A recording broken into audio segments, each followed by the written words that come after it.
That's the only thing I don't like about the Z6 is there's no light telling me that it's recording. There's no tally light on the front of the camera. I'm shooting right now on the Z6, and the reason why I'm shooting this on the Z6 is because you've seen my videos with the web camera, and now I've put the tripod, a little tabletop tripod, a little Gorilla Pod type of thing, on the desk. And I'm not recording with this microphone yet, but I'm about to start recording with this microphone because the audio is not that great. So basically this is right now is the Z6 sitting on my desk with the Rode VideoMic Pro on top of it. And I just left it in auto again, I guess. I don't know. I'm not really going to use this audio. But I was looking at the clips and the pictures, and I'm going to go ahead and capture some of that right now. So I'll go to Blueberry software. I use Blueberry software Flashback 5 Pro recorder for my footage.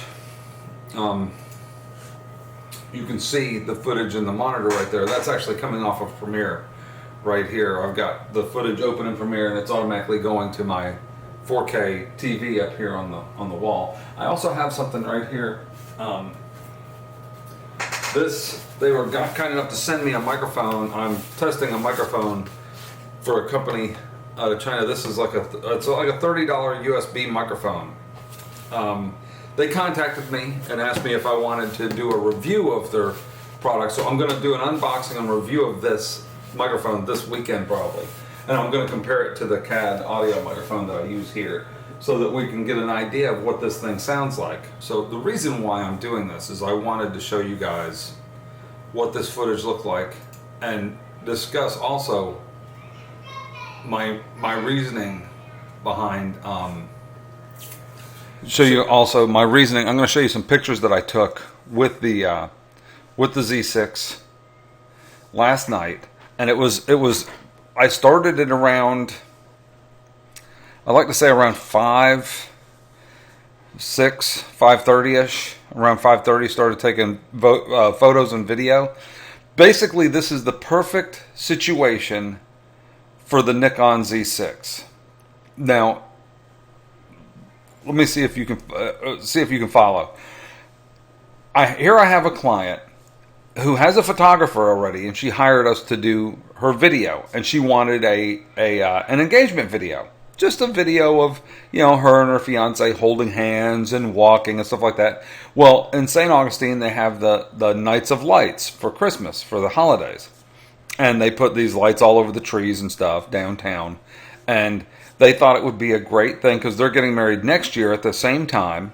And they thought it'd be a great thing to have in their engagement video, like a little engagement video for the thing. And I said, you know what, since I'm going to be there, if your photographer can't make it, I can take some photos for you.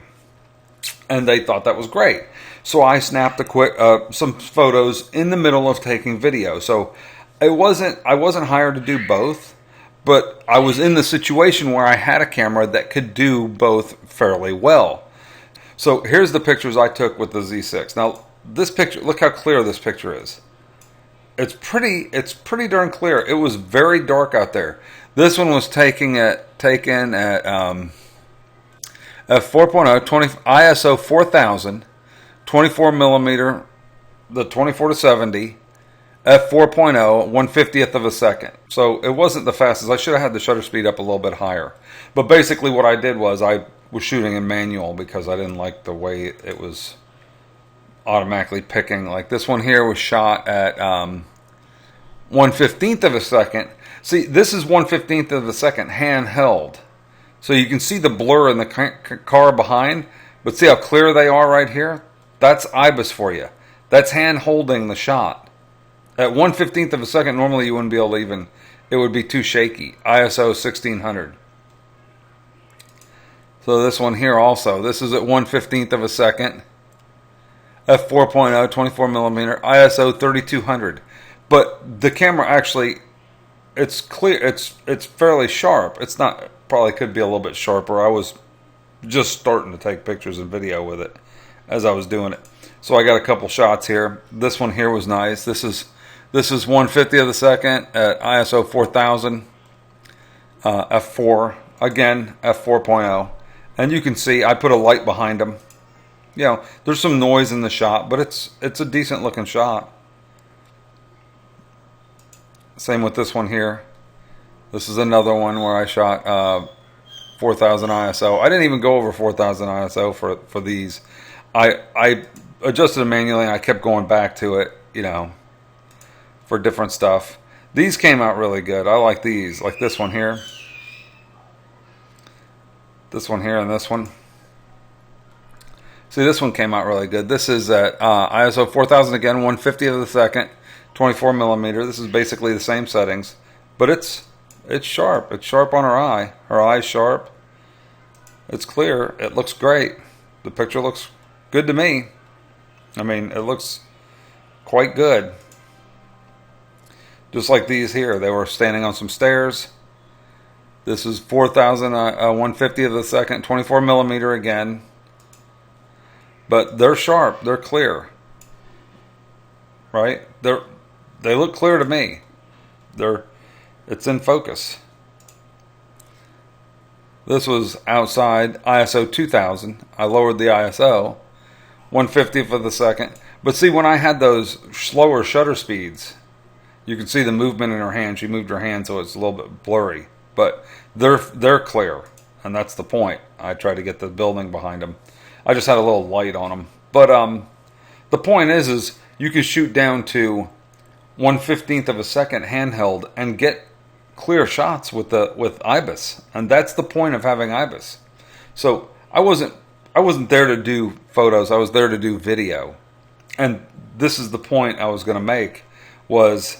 I was there to do video, but I grabbed some still shots. I explained it to my daughter last night after shooting with the camera. I said that basically the Nikon Z6 is the perfect camera for me because it's basically a Panasonic GH5 that can shoot better photos, that match my other Nikon cameras for photos, which is exactly what I wanted. I wanted a GH5 that shot better photos with more dynamic range and that shot photos like a Nikon.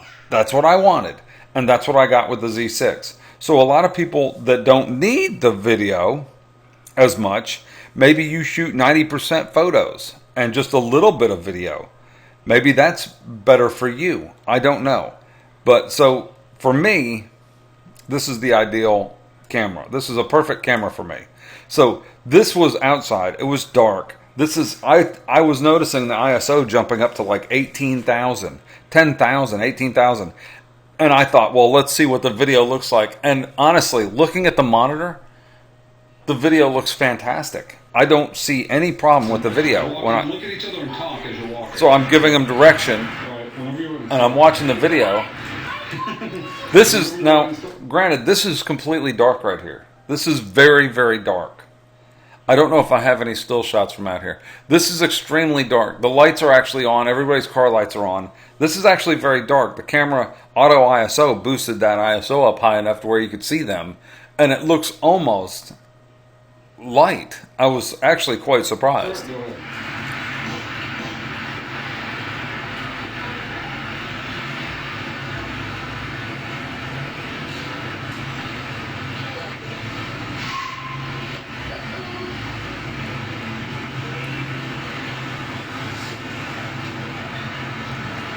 It focused fine. It tracked their faces fine.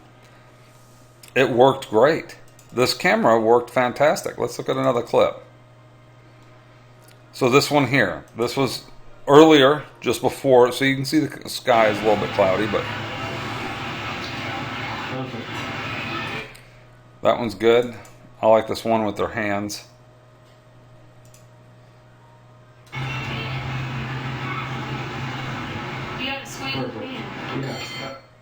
So this is, I just left the focus, center point focus right here on their hands. And looking at the 4K footage on the TV, it looks fantastic. I mean, I can see, you know, their nails, how clean or dirty their nails are. Their nails are clean, but that's not the point. So, and like this shot here, I'm going to show you, you don't need a big fancy gimbal, right? So I basically shot with this. I'll put a link in the description below for this. This is the newer, you know, it's like a Steadicam thing. You put the camera on top, you got to balance it. It takes a few minutes. I got it fairly well balanced. It was a little bit bottom heavy. I didn't fine tune it and tweak it because I knew I could just hold it with one hand. But my problem was I carried my LED light around with me, so I was kind of holding the LED light under one arm and shooting this basically with one hand on that thing when you're supposed to have a second hand to, you know, to turn it. So like in a couple shots like this one here, I set the light down and then I turned it as I walked around them. So check this footage out here. This is me walking with that gimbal. It's not a motorized gimbal like the good ones. It's just a basic, you know, $100 gimbal. But see, the Z6 stayed on their face. It kept them in perfect focus. The background, this is blurry. That's blurry over there. But it kept them in perfect focus. I couldn't ask for better footage than that. Really. I mean, this looked great. Just like this one here where they walk. You know, where they walk by. That was completely dark. Let's look at some more. Like this one here. Let's see. I think I got a couple shots like this. Let's see. She moved a step. No, I got that. This is probably it.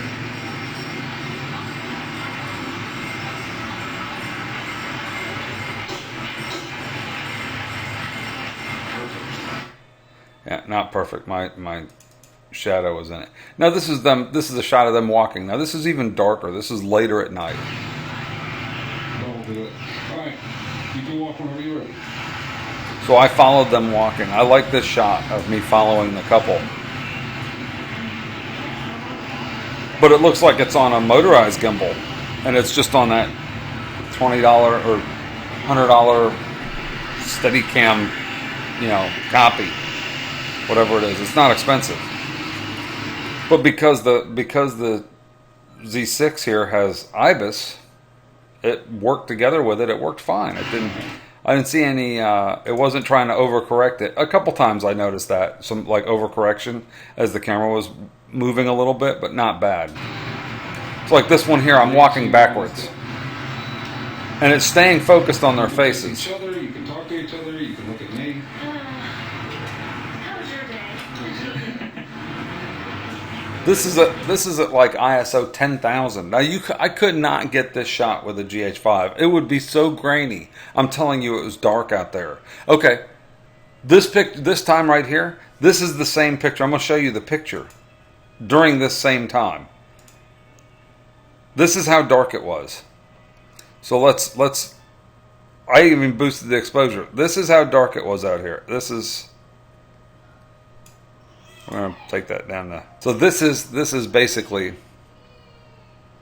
This is what the shot. This is how dark it was out there, right then.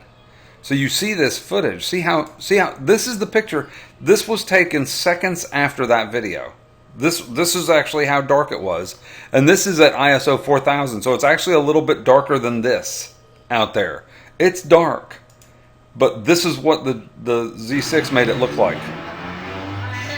It made it look like it was light out, but it's not light out.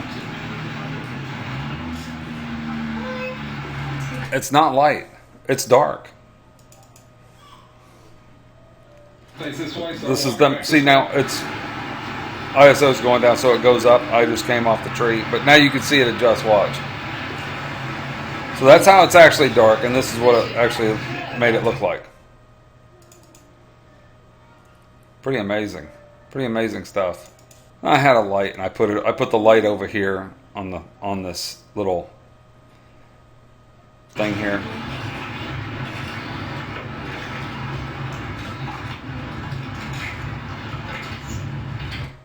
You know, little shots like that.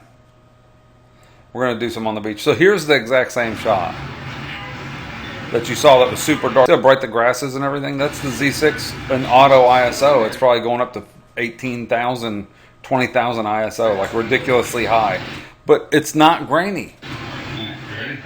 I mean, I see a little bit of grain in the video, but not much. Just sit beside each other. It's extremely clean. I would definitely be happy with posting this.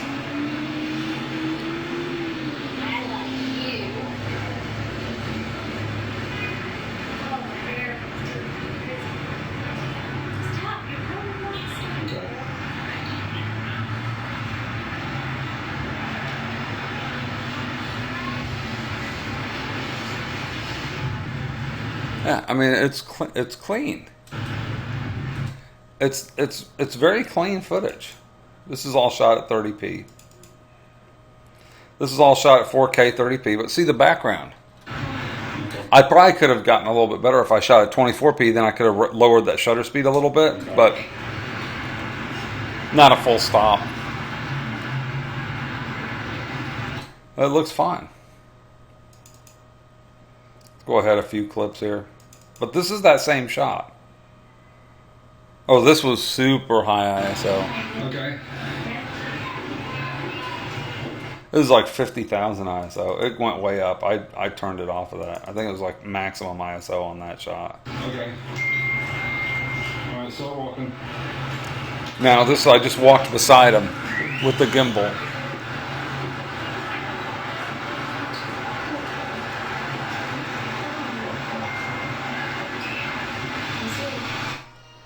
Just to get a shot. You know, just different shots. Video. I told him to just walk down. They were going super slow, but same difference. Watch this. So, looking at the footage.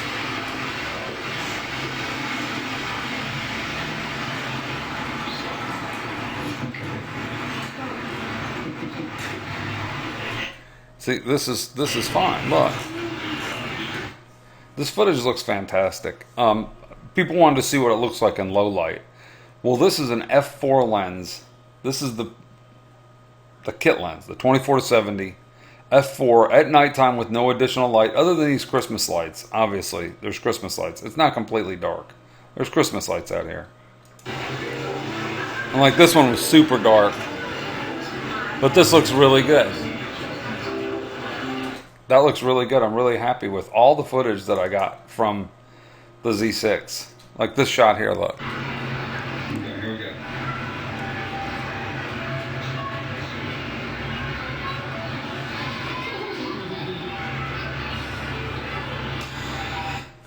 So you can see the microphone shadow right here. I'll have to take that out. But that's a great, look how good that picture looks. Look how good that frame is. Let me drop it down. There. Huh. That's super clear. Her hand's got some blur in it because it's below, it's down to 50 frames per, you know, I'm walking with it. But his hair and everything's super clear. The footage, I mean, here's how I'd rate the cameras for 2018. Tony and Chelsea just did a video and they rated the cameras for they gave camera of the year to the Fujifilm X-T3. This is how I would do it. Number one would be the Z6. People ask me why. This is why. This right here is why I would pick the Z6. The IBIS is ridiculous in it. It focuses great even in low light for video. The photos are fantastic in it. It does great photo. The only thing it lacks is continuous autofocus at high speed, high moving subjects in photography. But for everything else, it's fantastic. It's a ridiculously good camera. It solves a lot of the problems that the Z7 had. Biggest one is that the Z7 for you know, more than a D850, why would you get the Z7? I agree with them there. If you're going to spend D850 money, why would you get a Z7 that's not going to focus as good for photos as the D850? You may as well just get a D850. And I agree. Unless you're doing a lot of video. And then if you're doing a lot of video, just get a Z6. It does better video than the Z7. The autofocus is fantastic. I mean, in video on the Z6. So the Z6 at $2,000 is a steal compared to the Z7. I would definitely go for Z6. Should be camera. This camera here should definitely be camera of the year. It's at the right price point. It does all the things that we want it to do. It automatically. They thought it was amazing that it automatically uploaded the pictures to SnapBridge to my phone. I sent them pictures that they shared online that I took from my phone while I was in the car leaving after shooting their engagement. I sent them pictures and said, oh, well, check this out. Here's a picture. Here's another one. Here's another one. They said, oh my gosh, we love it.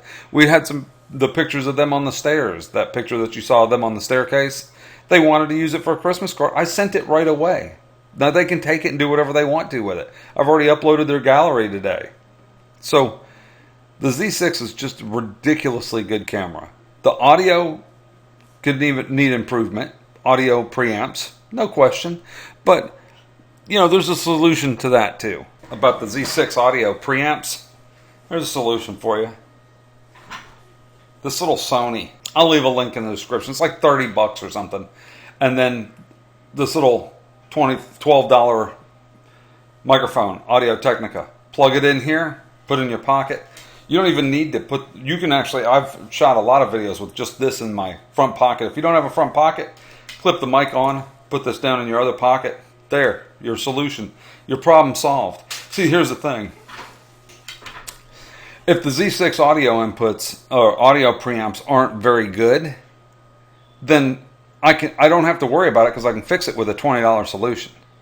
You know, for 30 bucks, basically 30, 40 bucks, I could fix for the microphone and the recorder, I can fix the audio problem by using external audio.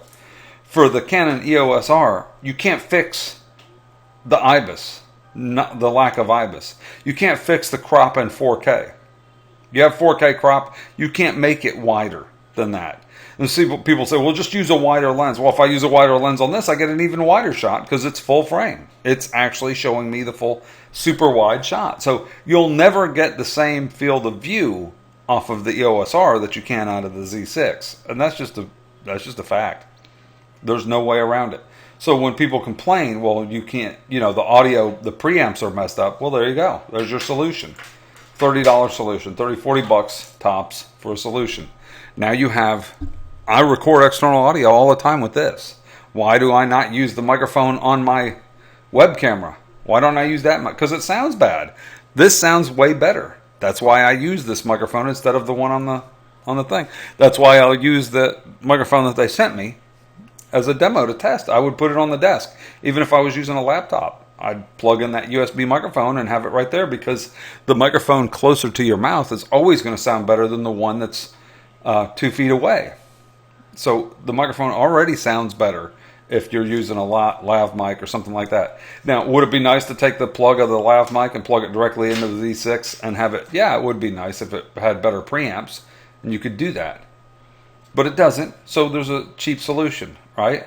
So you can't make an X-T3 full frame. So I think the second best camera of the year should be the X-T3, the Fujifilm X-T3 as a crop sensor camera. That should be the best crop sensor camera of 2018.